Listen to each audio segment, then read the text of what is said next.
मुड़िया पूर्णिमा मेले में आने वाले करोड़ों श्रद्धालुओं के लिए तैयारियां पूर्ण ही रहेंगी व्यवस्थाएं। गोवर्धन में लगने वाले राजकीय मेला मुड़िया पूर्णिमा को लेकर व्यवस्थाएं पूर्ण कर ली गई हैं। मुख्य सचिव, डीजीपी व कैबिनेट मंत्री अधिकारियों के साथ बैठक ले चुके हैं। मथुरा के जिलाधिकारी ने अब तक की गई तैयारियों के विषय में जानकारी दी। जिलाधिकारी शैलेंद्र कुमार सिंह ने जानकारी देते हुए बताया कि मेले में आने वाले करोड़ों श्रद्धालुओं की संख्या को देखते हुए 1100 अतिरिक्त बस मंगाई गई है।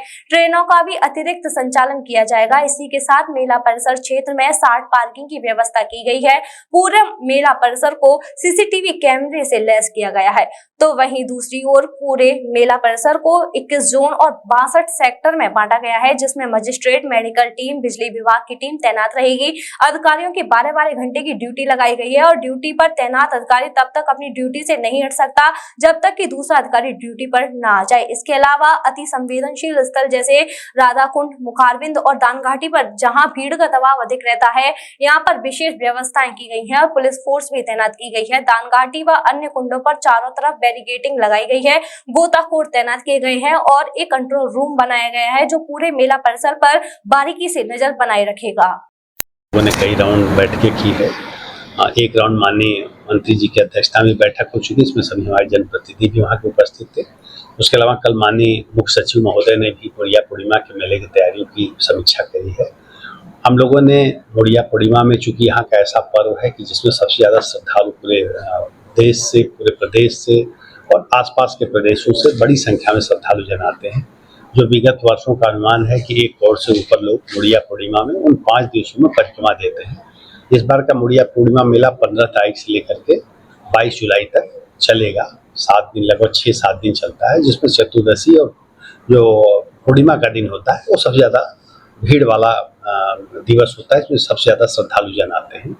तो श्रद्धालु जन के आने के लिए 2 साधनों से श्रद्धालु जन सामान्यतः आते हैं। कुछ लोग अपने साधनों से आते हैं और कुछ लोग जो पब्लिक साधन है जैसे ट्रेन है, रेल है, बस है, उसके माध्यम से आते हैं।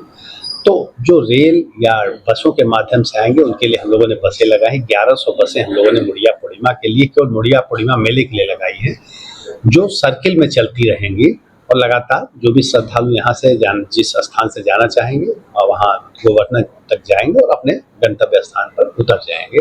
जो बसों, ट्रेन से लोग आएंगे, ट्रेन पे भी रेलवे स्टेशन पर, गोवर्धन रेलवे स्टेशन पर और जो मथुरा कैंट रेलवे स्टेशन है, दोनों जगहों पे हमारी बसें रहेंगी, हमारी मेडिकल की टीम रहेगी, हमारे मजिस्ट्रेट्स रहेंगे जो व्यवस्थाओं को समन्वय करेंगे। मुड़िया पूर्णिमा में जो पार्किंग है, लगभग 60 से ऊपर हम लोगों ने पार्किंग स्थल चयनित किए हैं।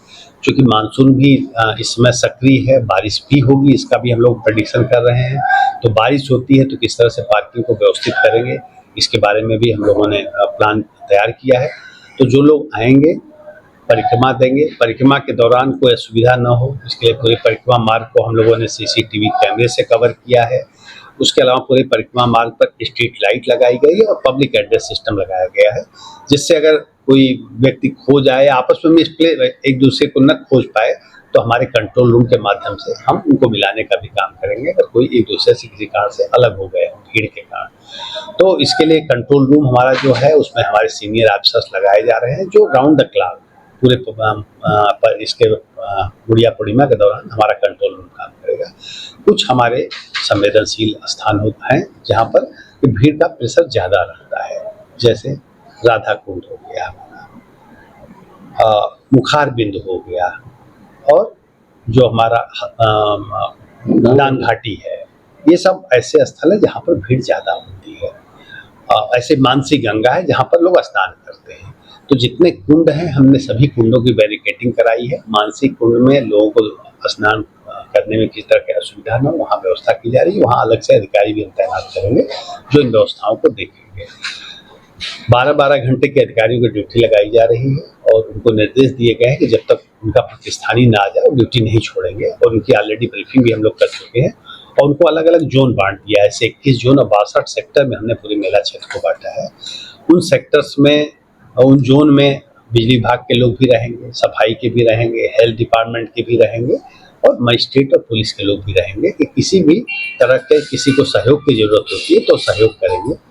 और मुझे उम्मीद है कि हम लोग जो तैयारियां कर रहे हैं उसमें मेले को हम बेहतर ढंग से आयोजित कराएंगे और लोगों को जो यहाँ आ रहे हैं श्रद्धालुजन, उनको किसी तरह की असुविधा नहीं। Rajiv Academy for Technology and Management, 7th rank of MBA by AKTU, assured placements among top-notch global companies, regular workshops, training programs, seminars and guest lectures, frequent industrial visits for practical exposure, systematic and well-structured training classes to enhance communication, life skills, technical and aptitude skills, a lively campus life, cultural and sports events and extracurricular activities, highly qualified faculty members, multimedia classrooms and state-of-the-art AC infrastructure amidst lush green enthralling ambience.